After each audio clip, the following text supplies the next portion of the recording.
I'm Monica Hollins. I'm Lauren Brown. I have about 25 years building community with both private and government entities. And for more than 15 years, I've been creating events and experiences from corporate gatherings with 5,000 to 6,000 people to neighborhood events through HOAs and lifestyle. About 15 years in HOA management, starting as a lifestyle director and moving to a community manager. But the entire time really focusing on building that community all the way through. I'm currently the program director for a leading developer in Idaho. I started my own company, Outside the Box Consulting. That's where I really work with developers on one end to make sure that we're building amenities that are intentional and that are going to be activated. And then on the flip side, I work with HOA management companies and I train lifestyle directors. And I have to say that's one of my favorite things I get to do.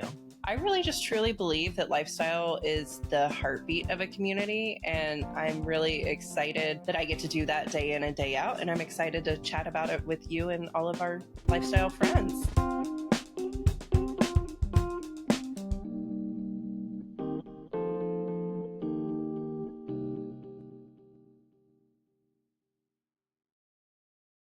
Welcome to Lifestyle Unplugged with Monica and Lauren. Today we are joined by Brooke Cagan. We're super excited to have Brooke with us.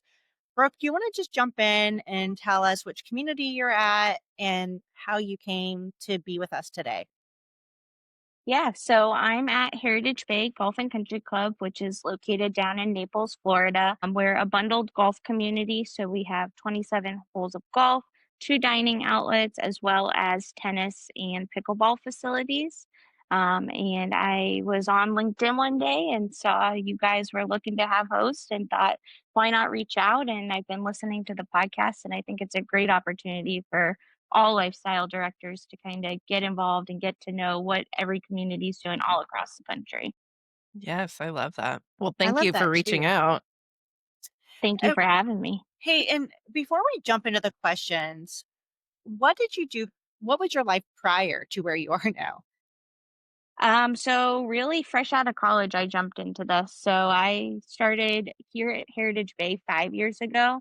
But before that, in school, I was doing internships at different communities in the area, as well as one up in Chicago, Illinois. So I've had a little bit of experience in some different regions of the country. But really, this is all I've done since school. Great. Are you from Florida? I am. So I was born and raised, well, not born. I was raised over in Jupiter, Florida, and then moved over here for college. Very cool. Love that. Thank you. Absolutely. Thank you. Yeah. I want to hear, so I know you said you were on vacation last week. So what were you up to last week? We were in Nashville for the weekend. So my husband and I met his parents up there and spent the weekend up there as a family.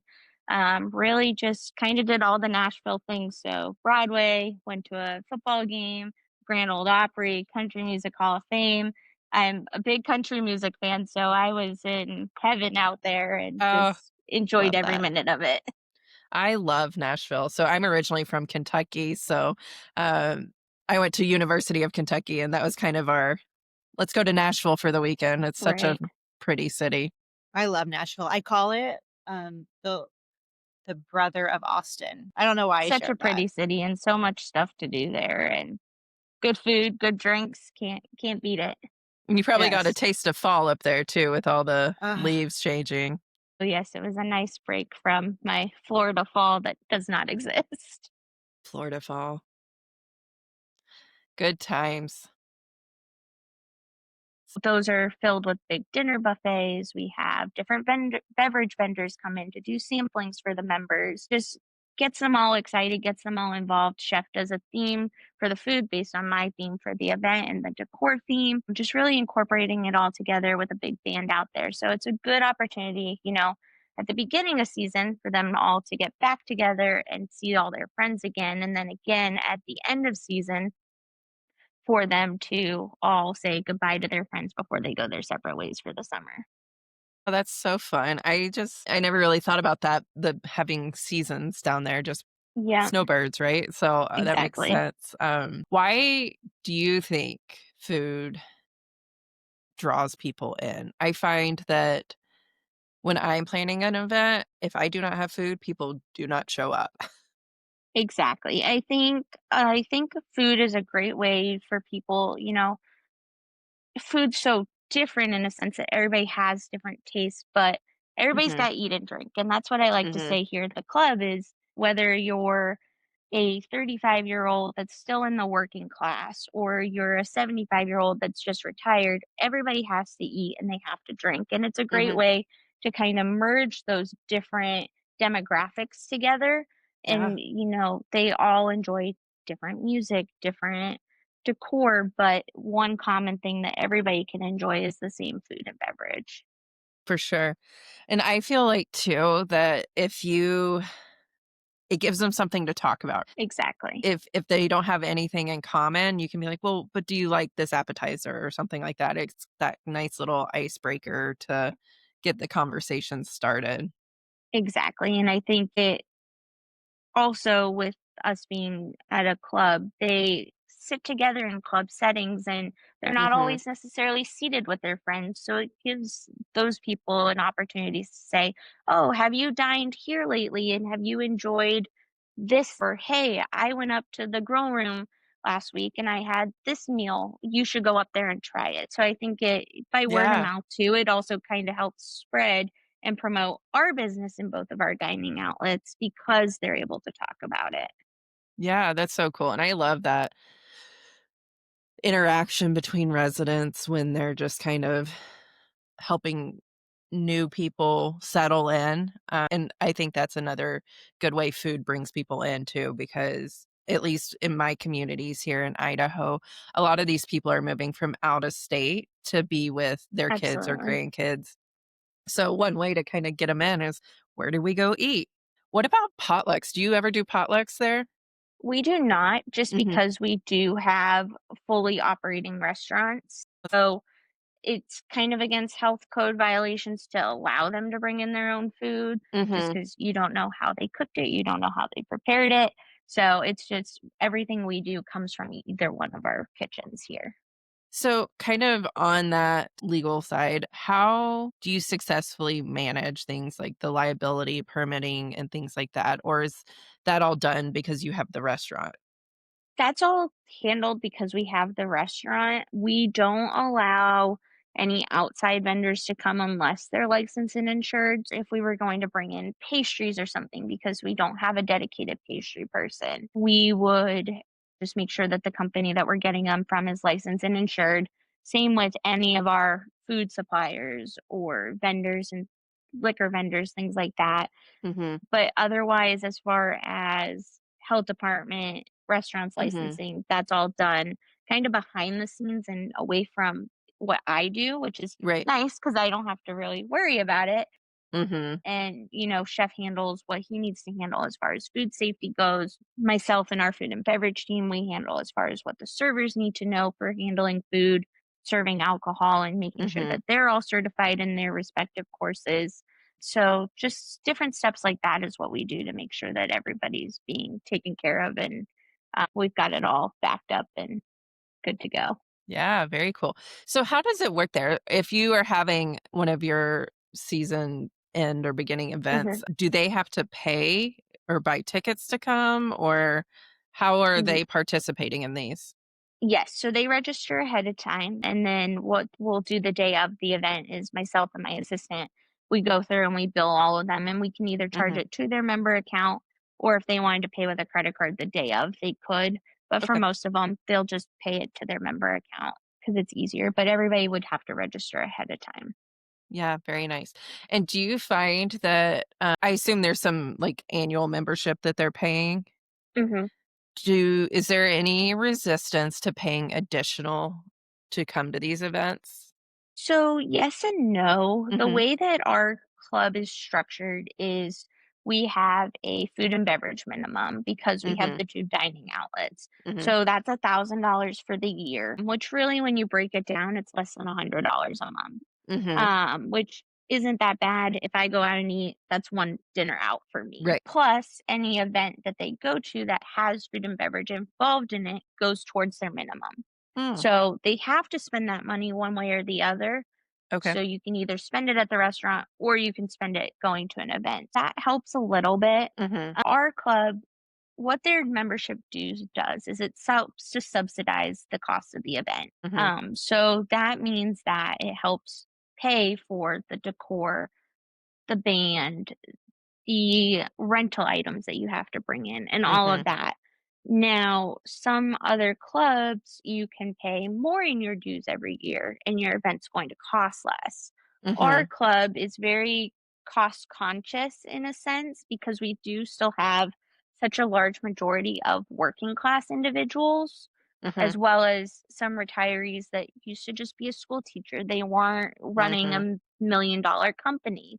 Right. We try to keep their dues lower and charge, even if that means we have to charge a little bit more for an event, so that we can appeal to all audiences. And we run some higher end events and then there's some lower end events. So Mhm. that's part of my job too, doing our events department is trying to figure out making sure we have a good balance of the two. Right. That's awesome. I love, you know, that's just this balancing game that we're all playing all the time, right? Exactly. Is trying to create experiences for everybody. So kind of diving back to the food, what do you feel like is the most engaging way? I'm trying to think of how I'm asking this question because I think there are times where a buffet is good, but then there are Hmm. the times where you can do like the carving station or the interactive Yep. food stations that really kind of makes the food the entertainment for the Right. evening. Something I love about our team is Chef and I are so collaborative, and we Mhm. actually worked together at a previous property, which helps keep that Nice. relationship. We work together on a lot of things of, okay, you have your vision. How can we tie the food into it and what's Mhm. going to work the best? Now, New Year's Eve, that serves better as a plated dinner because they want to dress up and they want to sit and they want to be served their meal. Mhm. Whereas a welcome back party, they're wanting to walk around, they're wanting to mix and mingle, and that's where stations serve better for them because they can Mhm. kinda get up and go at their own pace. If they wanna Right. sit and watch the band, they can sit and watch the band, they can go dance, then they can get up and go eat, and it helps us too on the backside break it up because we're trying to serve 350 people at the same time. And then, too, trying to find a good balance. You don't want to do all buffets and you don't want to do all sit down dinners. So Mhm. sometimes with some of our lower cost events, it's easier to do a plated meal because you're not spending as much money on food cost. You're not spending Mhm. as much to produce the food because it's more portion control. Right. Whereas some of your higher end events, it's easier to do a buffet, not only because you're serving so many people, but higher end, they wanna be able to get up, they wanna have that flexibility, they wanna have the tomahawk carving station, they wanna have the Mhm. prime rib for Thanksgiving, things like that. So it's again, it's all about balance and trying to figure out what works based on your event theme, what works based on the price range you're trying to be in, and then really tying in and talking to chef of, "Hey, what do you wanna do?" Right. I'm I love no that. chef, I'm no expert in that department, so I really like to let him, "Here's my idea, how can you run with it?" Well, that's so fun though, because I think they're often undervalued too, because they can Exactly. be really creative with what they Mhm. can do. So I think it's really cool that you have that relationship and that opportunity to bring in his expertise and vision. Yeah, it helps him feel included and helps him kinda make his mark on the club too. A lot Hmm. of the times, the chefs are more behind the scenes and you don't get to see what they're doing, and, Right. whereas in our job, our decor is up front, our bands Hmm. are up front, so they know that you're the one that did all that, but they Hmm. don't know who's cooking all the food for them, so it Right. really helps let Chef and his team shine too. That's so fun. I love that. Like, so do people live in your community? Yes. They So do. to be a member here, you have to live in the community. You do. Okay. Mhm. And do you kind of have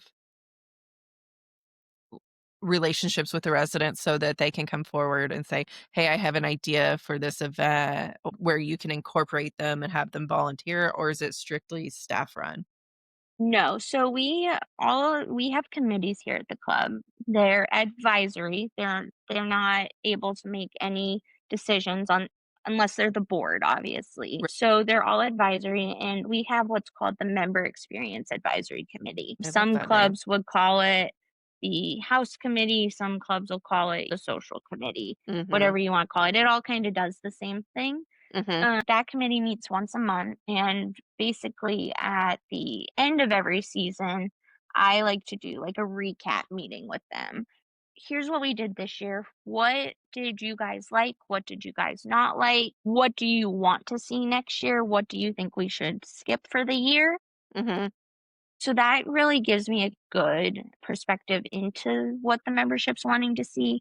But I also, at the end of every event, do an event survey. So it goes in depth of how would you rate the food and beverage? How would you rate the decor? How would you rate the entertainment? What did you think of the service? And it really just gives our entire team a good idea of gauging the member feedback from it. So chef's able to say, okay, they didn't like this. Front of the house is able to say, okay, we need to work on this step of service. And then I can look at it and say, okay, they didn't like this band. Let's not bring them back.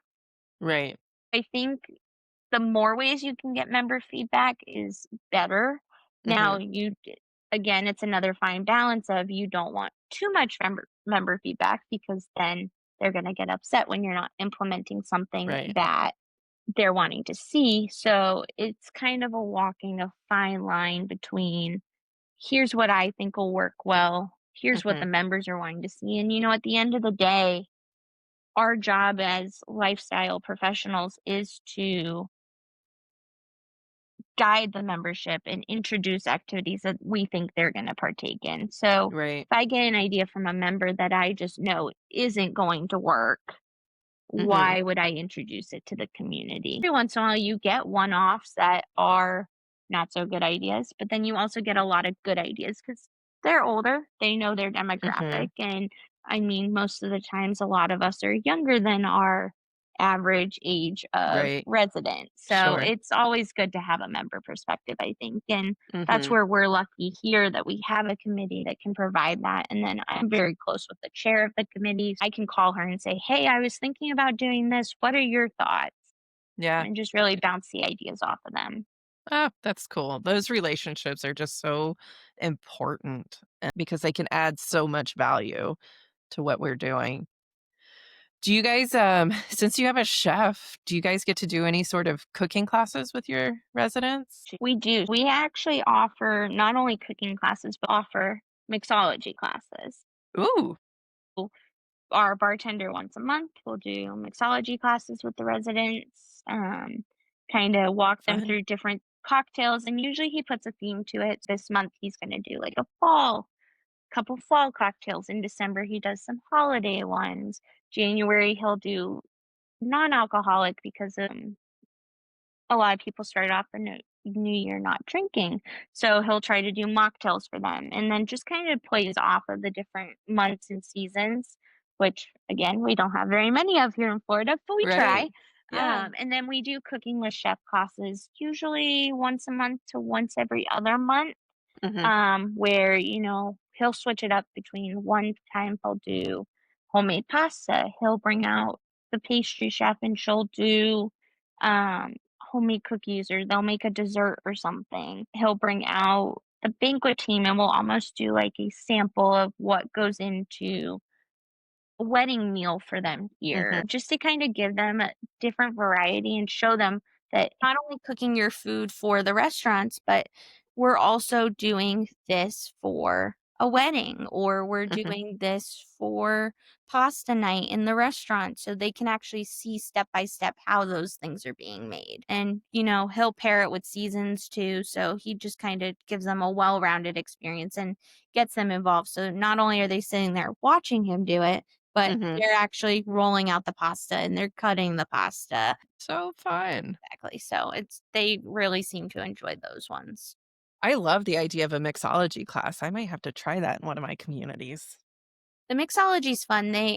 Our members here, they like to drink. So yeah.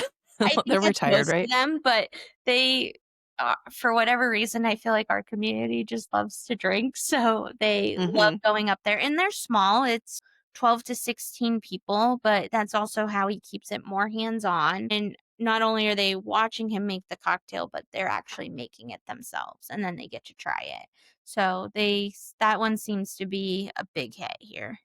That's fun. Do you ever, like, pair it with another event so that if they're having their cocktails, it kind of rolls into another social Usually usually we'll try to do, like a happy hour after or Mhm, like a bingo night after. So, they went and they did mhm, their mixology and, oh, I can stay and go play bingo now. So we'll try to do that. We do a lot of like wine pairings or mhm, liquor pairings. So we'll do different liquor pairings with food so that they can, try, oh, this pairs well with this white wine. This pairs well with this gin, this goes good with bourbon. So Chef and I kind of collaborate on that too of how can we provide them these different experiences, and it gets them trying different alcohol and gets them mhm. trying different foods that they might not normally try. Very cool. So I love what you're able to do with the chef, Brooke. Brooke, I think it's really cool. How does it translate over to your larger events that aren't specific to food and beverage? So mostly all of our events here are going to contain some sort of food and beverage. Hmm. Um, Even if it's as simple as our holiday golf cart parade and tree lighting ceremony. Okay. Now, we're not doing a full blown plated dinner for something like that, but Chef and his team are out there offering a complimentary grill station for the members. But most of our events here that we host do have some sort of food and beverage in them. If we had like a smaller wine glass painting class or a canvas painting class or a lecture, that's something where we might only involve a beverage aspect to it. Hmm. But really, our community is so centered around food and beverage that almost everything has some sort of that included in it. So I guess my question, do you guys ever bring in food trucks, or because you guys have such an amazing chef on site and facilities, that is what you guys rely on? That is what we rely on. So we don't bring in any sort of outside vendor to Okay. do like a food truck or anything like that. Um, every once in a while, I'll bring in like a Kona ice truck at the Hmm. end of one of my events for them for dessert. Hmm. But we don't do like a big food truck rally or anything like that. If you're doing a pool party, how do you incorporate the food, like, when you're taking it away from where your in-house chef and kitchen is all located? So we have a kitchen down by our pool as well. Oh, So our pool, nice. we call it the cabana. It's a big resort style pool. So I like to compare it to like a Sandals or a Four Seasons where Nice. you've got a full service restaurant down next to your pool. But a lot of the time our chef upstairs, he'll prep the food and then they'll bring it down to the kitchen downstairs to finish cooking it or to hold it down there. But since the kitchen upstairs is larger, that's where a majority of the prep work is done.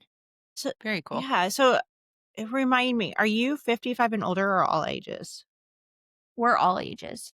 Okay, can I move there? Because this sounds amazing. Uh, I know, that's what I was thinking with all the Sometimes I wish I classes could and live just here. can I it's just sit at fun. the pool and order a pina colada? Like, this sounds amazing. The members love spring break time around here because they'll just sit down by the pool all day and drink their little drinks and eat their snacks. And Ah, I walk by down there and I'm working and I'm like, oh, must be nice to be able must to be just nice. sit and relax all day. So, I'm telling you, Brooke, when I come to Florida again, because my family lives, like, Yeah. right down the road from this, um, maybe you and I just need to experience it from the resident Yeah. Come perspective. by. I'll give you a tour. my other question for you is there's food and drink minimum, right? That everyone Mhm. pays on a monthly basis, correct? Am I It's a yearly or on an annual basis. basis? Okay. Yep. So I guess my other question would be, how old is this community? They were built by the developer in 2005, I Okay. believe. So it's originally a Lennar community. And Okay. then in 2000 somewhere between 2012 and 2016, I believe. Again, well before my time here, Mm-hmm. so rough Yep. years. It turned over from developer to a board and manager run operation. Okay. It's roughly, as far as community wise, we're 20 years old. And then as far as more of an established board with a restaurant, it's more like a 15-year or so. How many residents do you guys have? We have 1,250 doors, so roughly Okay. 2,400 doors. Okay. The reason I ask is that is so important for us to understand, for the other lifestyle people out there to understand one, what does your community look like? How old is it? How many people? Because food and beverage, and one of the reasons I was excited for us to have you on and to talk about food and beverage is because it is something that we're seeing newer communities really having to adopt. It's like food and beverage goes on this roller coaster, right? Where people don't want it anywhere near and developers don't want it anywhere near because they don't know how they're going to sustain it and how they're going to make it work. And then it comes back and it's like, we need to have it. And I would really, what from an amenity standpoint, third places have become such a popular place to be and to where residents actually want to gravitate to. They want to go Mm-hmm. where it's not home and it's not work, but it's somewhere where they can go grab a coffee or go eat and connect.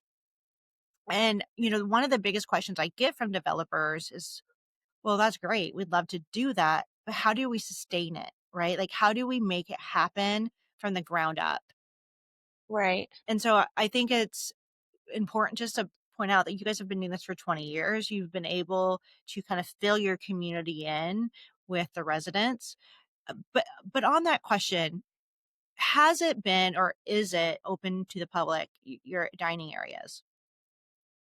So yes and Okay. no. Down here, and I don't know if it's the same in other parts of the country, Mm-hmm. but we do what's called a reciprocal season in the summertime. So that's May to the end of October. And what that does is it gives other residents at these other clubs a chance to come over and experience what your members experience. And then our members get to go over there and experience what they have to offer. Summertime is so quiet down here Mm-hmm. that it gives everybody an opportunity to kind of keep up the business and keep their staff employed and making money throughout the summer and keep the operation going. So rather than shutting down for 4 months, we stay open and we allow those opportunities. And then you have house guests that'll obviously come in and they'll use the facility in the summertime. But as far as like random people walking in off the street, no, they're not able to come in and use the facility unless they were hosting like an event with us. So, Brooke, you were talking about other clubs during the off season. Can you expand on that? And what does that mean? So we're a little different here than a traditional HOA community Okay. where we're a bundled golf and country club community. So the way that the reciprocal season works is that these other clubs and other groups that are similar to ours, we all are able to kind of intertwine in the summertime and be able to share our amenities with other clubs and other people of, okay, I don't want to stay at my place tonight. I want to go down the street. So it's really just partnering with like-minded and similar communities to the way that we're structured to be able to create that for I them. love that. Mhm. Then does that mean that you guys have an HOA fee and then an annual membership fee and then a food and beverage fee on top of that? Yes, sorta, kinda. So the way it's structured is within our community, Mm-hmm. we have sub-associations. Each of those sub-associations are owned or are managed by a property management company, or they have their own HOAs. Then we have one big master association with the master board, the management team, all of that. The way that our dues are structured is each year they're going to pay their annual assessment fee, annual dues fee, and that money includes the cost of the food and beverage minimum. Okay. So, ballpark numbers say it's $10,000 for the year. Mm-hmm. 1,000 of that is already going to food and beverage. The rest of it goes towards operating costs if that makes sense. Gotcha. And that's the one that's paid to the master Yes. association? And then I believe each of the other sub-associations all have their own dues, but that's based on your housing group and Mhm. housing type, so it's gonna vary from resident to Okay. resident. Okay. That makes a lot of sense. That helps me kind of paint a better picture of understanding the dynamics there. So that's very cool. Thank you for explaining. Really appreciate Absolutely. that. It's a little complicated because it's a little bit different than like a normal community with a lifestyle director is structured because there's so many different moving parts. But I also think a lot of that is because that's the way it was when there was a developer here and it just never changed. Yeah, and it sounds like your residents enjoy it. You know, the fact that you have 60 food and beverage events. You're busy. Oh yeah, Yes. Throw in 20 weddings. Okay, it's a grief. busy place, that's for sure. And Definitely. then And I we think, gosh, and I think what's cool though is like, even though the structure is different than, some other lifestyle communities, the core of what we do is still the same, right? We're creating experiences and we're creating these third places and great places for people to come together and create community. So I think that's a really cool thing that not very many people get to do for work. I always like to say that the club is an extension of their living room, and the Mm-hmm. club is where they wanna bring their friends and family on Mm-hmm. Thanksgiving Day for dinner. It's where they wanna celebrate Christmas Eve. It's where they wanna come bring the grandkids to see the Easter Bunny, and being able to create that for the members is something that I think is so important no matter where you are, um, and be able to build that sense of community so that they do feel like they are at home and it is their Definitely. home away from home. And, So just I kind of one last thought is how food and beverage can make such an impact on our memories.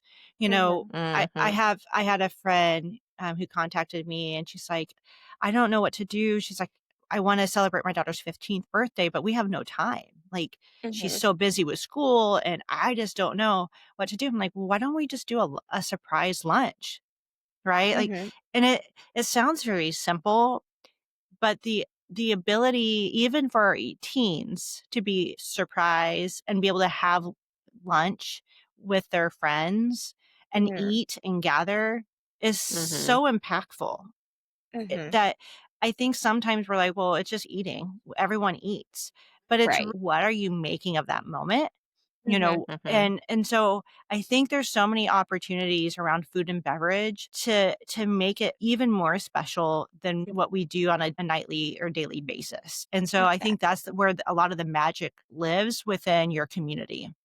Mm-hmm. exactly, and I think that, the grandkids are gonna remember coming up to grandma and grandpa's house and going to see Santa Claus at the club and, Yes. they've got their own little buffet that's at their height for them to Oh, be able to Oh, get their own cute. food rather than having oh, to have mom and dad help them, and I think, like you said, that's what leaves an impact on yep. any age. I love that. That's cute. Yeah. I want to come. It's probably, 2 feet off the ground for them, and Oh my they gosh. get their own little chicken tenders, whatever they want, Oh so my gosh, my daughter would love that. That's such a Yes. fun idea.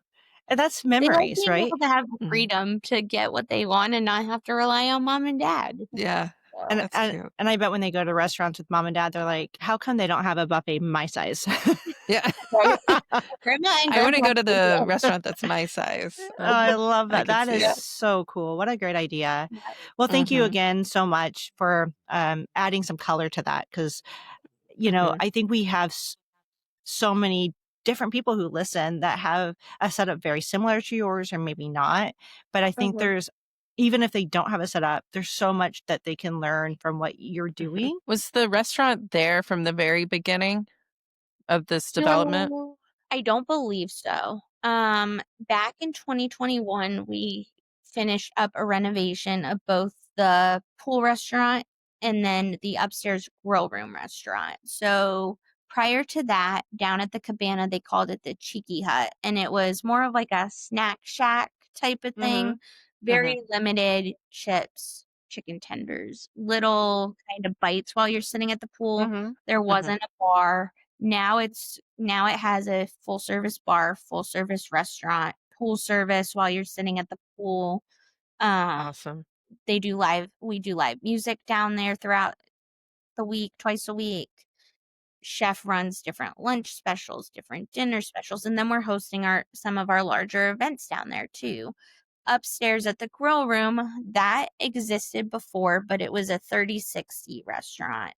Now they have a full indoor and outdoor seating area, a full service bar it makes a big U, so it wraps all the way around. And both of those were completed in 2021. Very cool. That's very cool. Do your residents, because you have a liquor license, I would assume you're more than beer and wine. Yep. Do your residents ever try to bring in alcohol? Because obviously they can't, right? Because of liquor licenses. Like, have they tried, and how do you combat that if they do? So, yes, they have tried. And really, what we try to establish here is open communication between the members and the management team. So, whether it's myself or our food and beverage director that has to say, hey, you really can't do that. Now, if it's from the cabana and they're bringing it up to the grill room, that's okay. Yeah. Or vice versa, because it's all right here intertwined. But if they're trying to just bring in a handle of Tito's from their house to have with dinner, that's obviously okay. Somebody's got to say something to them. If they give you a hard time, that's where it kind of gets escalated to the general manager and he says something about them. What about the pool? The pool is no coolers, no outside food and beverage at all. So throughout the day, we do have pool servers that are going around. If they see a cooler or anything like that, obviously, if it's in their tumbler cup, we don't know if it's water. We Exactly. don't know what it is. But as far as having a cooler with beer or wine or something in it, that's when somebody would step in to say something. The reason I ask is that, I helped with a couple communities down in Florida, and that was something, we kind of discussed back and forth. It's really nice to be able to provide your residents that resort feel, like Right. complete resort feel. Yeah. Um, but there are the pros and cons when it comes to the liquor license on what residents can and cannot do. So does your chef, I understand that you have the residents have minimums, right, that they need to meet. But hmm from a cost effective standpoint, for if I was a resident coming to, let's go like a Halloween event, um, hmm how do you make that where it's affordable for a family to go to? It's all about balance, and a lot of it starts with, okay, where Okay. our community ranges from 33-year-olds still working to 75-year-olds still retired. So we have to have something that appeases to everybody. Mhm. It's all starts with the idea and the concept of it. So we're going to do Halloween bingo. How can we keep this affordable that the parents can bring their kids or the grandparents can bring their grandkids to come celebrate? That's where I say to chef, okay, we want to try to keep this, around $25-$30 a person. How can we do that? If that means I have to keep decor cheaper, things like that cheaper, we all know there's ways to make it. Mhm. It- always say champagne tastes on a beer budget. Yeah. So there's always ways to adapt your decor, but there's not always ways to adapt the cost of food. Exactly.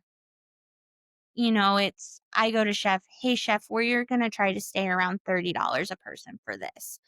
How can we do that? And then he can create a menu from there that helps meet his food costs and work within that price range.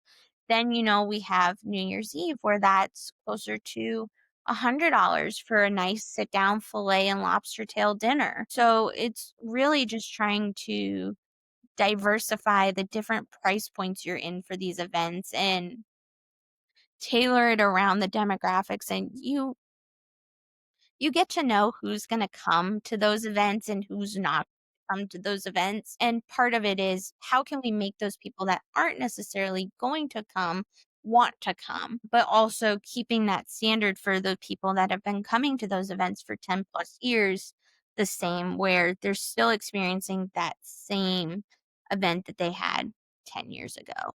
When it comes to engaging management with the cooking, what I mean by this, Do you guys ever, one of the things that I used to do with one of my communities a long time ago, we didn't have a kitchen or anything to this effect, but um, we did like a cooking with the community manager, and it allowed Okay. people to get to know the community manager in a way that was a little bit more approachable, because Right. as we know, food and drink helps people kind of let their hair down. They're a little bit more relaxed when they have food and drink. And so we did this event with the community manager where she actually came in with her own kind of recipes at first and would show everyone how to do it. And then she started inviting residents to tag team with her to share their family recipes. How do you get, or have you done anything like that with your residents and your community manager? We haven't, and I really do like that idea. And it gives us something to kind of implement. Really, I've kind of always let chef handle it, Mm-hmm. but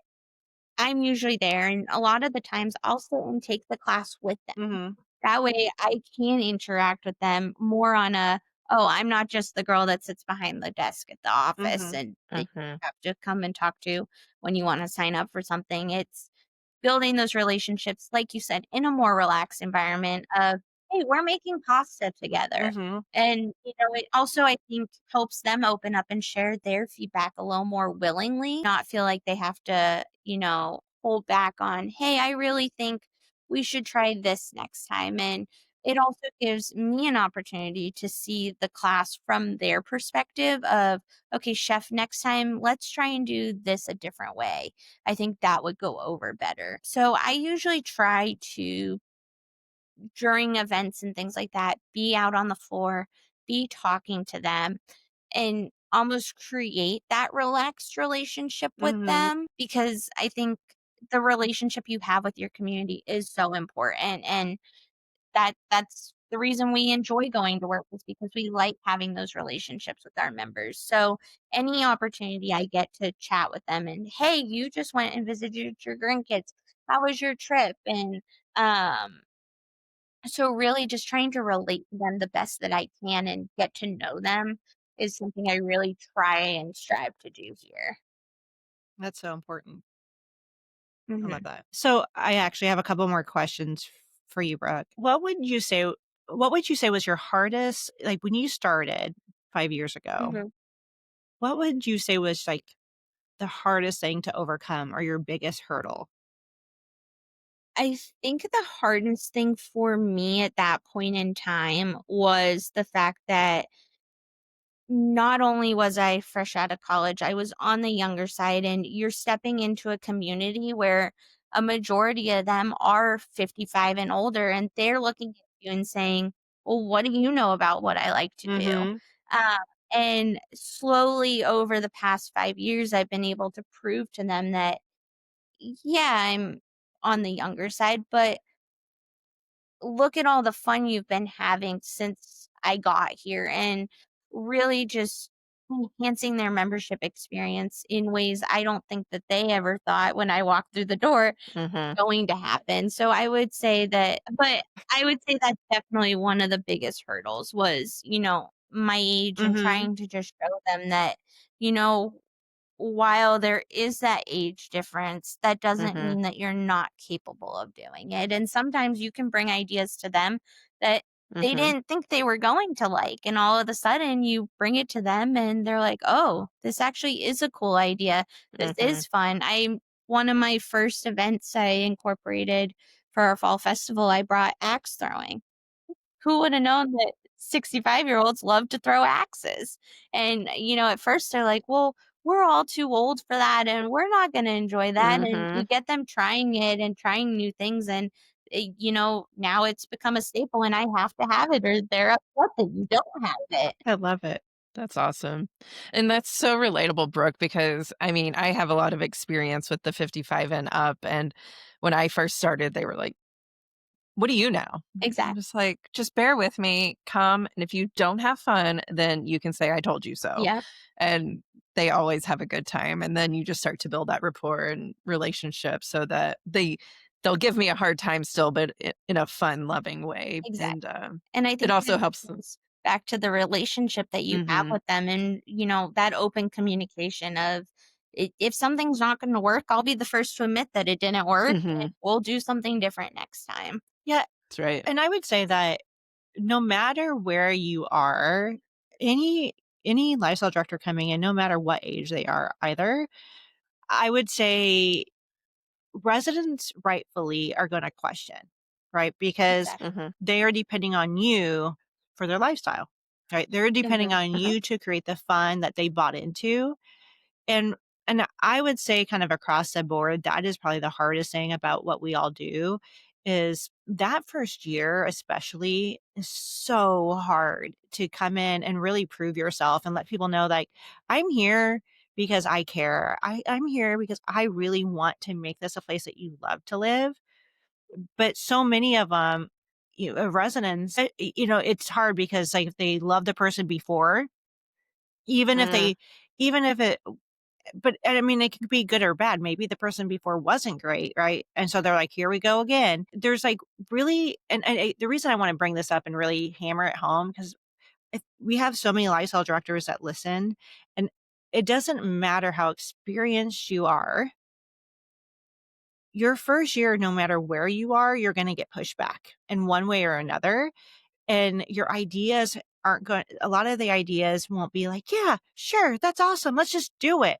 There's going to be a Right. hesitation because everyone in every community wants to see what you have to bring to them and wants to know that you are as committed to them as they are to you and the HOA. And so what you brought up is a very real world situation. And I think when we're young, we can it kind of stings a little bit more because it's your first time kind of out in the real world, so to speak. And you're like, man, can these people just like chill out? I got this. But it happens to all ages because people don't know until you show them what you have to offer. So I think that's a really good And thing to share. and then once they fall in love with you, they're never going to let you go. Oh, yeah. You kind of become you were theirs. Yep. They don't want to share you. They don't want you to leave. And I think that that's always a really cool point Mm-hmm. when the relationships reach that. And it's always funny to me that because you see turnover every Mm-hmm. year in every department, and had somebody last week come back. We did our big Oktoberfest event last week, kind of as their first event back. And I'm greeting them at the door, and she goes, "Oh, thank God you're still here. Uh, I'm glad you uh, didn't leave." that's awesome. So, some of them are going to have a love-hate relationship with you, Mm-hmm. and they're not going to like you when you tell them they have to follow the rules, but they're going to love you when you plan that event that they came to and had a great time at. And so I think, it's all about trying to create the best possible experience for them. Do you have events that you do that are like away from the restaurant, away from the pool, like in an event lawn? Yes and no. Really, the way that our club is built is it's very spread out. Okay. We have our gazebo lawn area, which is where I will do a lot of the times in the fall and winter, I will do like dinner upstairs in the clubhouse Mm-hmm. and then bring the band down to the lawn. So it kind of gets them out of that Okay. more formal dining room Mm-hmm. environment, and out of the inside and be able to enjoy the cooler weather when we have it. Mm-hmm. And for down over at the pool, it's right next to our driving range. So I actually utilize the driving range area for the band. Very We cool. clear the entire pool deck and do their seating on the pool deck. But as far as like a dedicated event lawn space, we don't really have that here. Okay. So it's just kind of trying to find different ways to utilize the different spaces that we do have to break it up and not it all being the same. Oh, I'm going to go sit in the dining room for yet another event. Exactly. I love that. Yeah. Always got to get creative with what we've got. Exactly. How do you remedy because as lifestyle people, just in a regular event, right? There's a lot that can go wrong. I mean, we plan for it Mm. not to, but we all know that it can happen. How do you handle that with food and beverage in the midst of everything else. Does that make I sense? think Yep. Okay. I think it's all about communication, and not only myself communicating with my assistant who's on my team, but how are we communicating to the food and beverage department? So how are we communicating to the food and beverage manager that runs the front of the house with the bars and the liquor and the servers? And then how are we communicating with chef and the food and the timing of all that? Because you guys know as well as I do that nothing ever runs on time like it's supposed to. You're always delayed one way or the other for whatever reason that it might be. And it's keeping that communication open with the entire team of, hey, this is what I need in this moment. Let's not argue about it. We'll talk about it later, but get me what I need. And being able to step in where you need to step in. So if there's something that goes wrong with the band's power, knowing, hey, this is where the breaker is, I'm going to run and go fix it. Or, oh, the bartender didn't show up tonight. You're needed to be the bartender for a little while. Really just being able to be in 15 places at one time. And it might seem impossible, but being able to openly communicate with your team and get the help where you need it, I think is so important. Definitely. It's something that I'm lucky here to have. So one thing that I have seen with some other communities that are set up similarly is they'll have weddings that take Mhm. place. How do you juggle weddings Yeah. and your events? And how do you make that all work where you're not ready to pull your hair out? Or maybe you are. I don't know. It I think you said it best. It's a juggling act. And, we do an average about 20 weddings a year here on top of my It's a lot. 60 plus member events and activities that I'm hosting for them. So it is quite literally a juggling act of here's what I have to do and here's where I have to do this.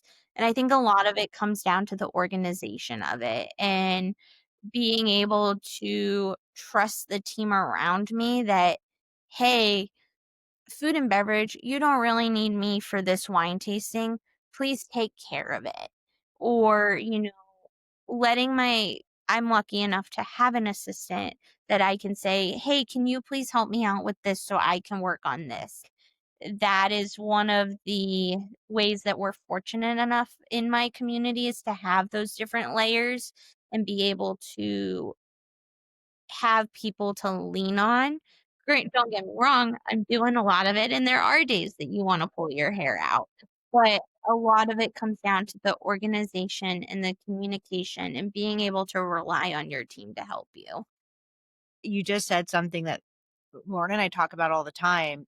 And it's relying on those people that you trust. So you don't have to be there. Mhm, Because you could be that control freak, like a lot of us mhm, lifestyle people are, who haven't managed delegation and say like you have to be at everything to make sure it's up to your standards. But the mhm, fact that you have people that you trust to make sure that that things get executed while you can go home and chill, or maybe it's working on that wedding at home or whatever it may be. But just having that balance is so crucial. So I'm so glad that you said that. and don't get me wrong, there are days where I am that control Hmm. as my girlfriend likes to say, "You are a control freak." She tried to tell me that 2 days before my wedding, and her husband was like, "You can't say that to her." There are days that I am like that, and I think a lot of it and what I've had to learn is what you need to be here for and what you don't have to be here for, and being able to find that balance of this is where I need to be in this moment, and otherwise, you know what? I think the team can handle this, and if they can't, then for next time, but at least you gave them an opportunity to do it on their own. Love that. Love that. So, Brooke, if you were to give advice to lifestyle directors planning an event with food Mhm. who may not have an in-house chef or restaurant to work with, what would your What should be our number one focus as we are creating these events and looking at the type of food or the food vendor we're bringing in?